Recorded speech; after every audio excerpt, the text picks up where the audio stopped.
14 დეკემბერი. რიჟრაჟი დილა. გათენებულიც არ იყო, როცა ქართველები სხვადასხვა პოზიციაზე მოეწყნენ. ძირითადად ახალგაზრდები ყოფილან, როგორც ამბობენ. თუმცა ერევნენ თმა შევეცვლილი გამოცდილი მეომრებიც. სხვადასხვა პოზიციებზე, სხვადასხვა ლოკაციებზე მედგრად დადგნენ, წინასწარ იყვნენ შეთანხმებულები, ვინსად იქნებოდა, ვინ როგორ იქნებოდა, იმის მიუხედავად, რომ დიდი თოვლი იყო და ყინავდა. ქართველები დანებებას არ აპირებდნენ. 14 დეკემბერი იყო 1757 წელი. დღე აღთქმული გამარჯვებისა. და ავანგარდში ჯარის წინ იდგა 22 წლის მეფე. ლომებრ მყეფე, ტრის სისხლმჩქეფე, იმერთ მეფე სოლომონი პირველი. 22-23 წლის ბიჭი იდგა და მიმართავდა თავის ერს.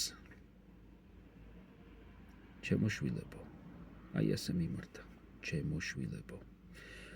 ბავშვმა, რომელზე ბავშვმა ახალგაზრდა, ალბათ ორჯერ დიდები და მეტიც, ასაკისები იყვნენ მის წინაშე, მაგრამ მიმართა ჩემოშვილებო.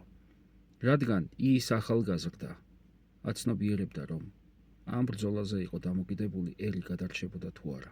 მთელი ის სიმძიმე მხრებზე ედო, რომ ან დღეს ვიხოცებით, ან გადავრჩებით.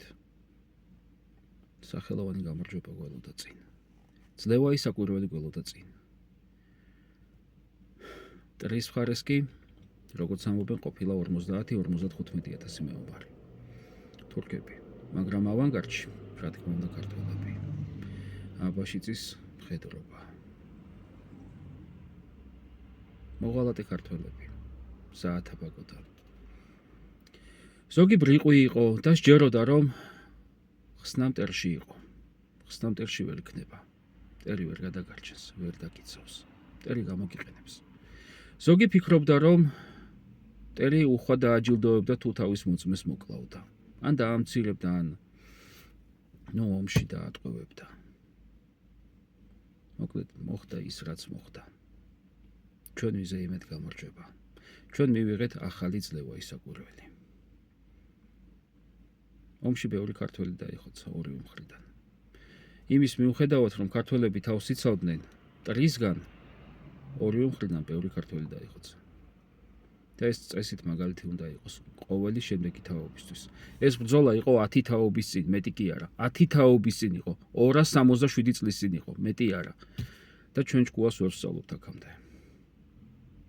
ორივე პოზიციაზე ქართველები ვართ ავანგარდში. და რას ვაკეთებთ? შევასკდებით ბოლომდე. რას ვიზამთ? რას მივიღებთ? ხრესილს ნახდათ არა. შეიძლება მივიღოთ ბაზალეთი, ან შეიძლება მივიღოთ უარესი. 2024 წლის დეკემბერი, რუსთაველი თბილისი. მე მგონი მოსაფიქრებელი გვაქვს და მგონი დასაფიქრებელი გვაქვს, რას ვაკეთებთ. საქართველო მუდმივია, მტერი დროებით. ნუ ემონებით მტერს.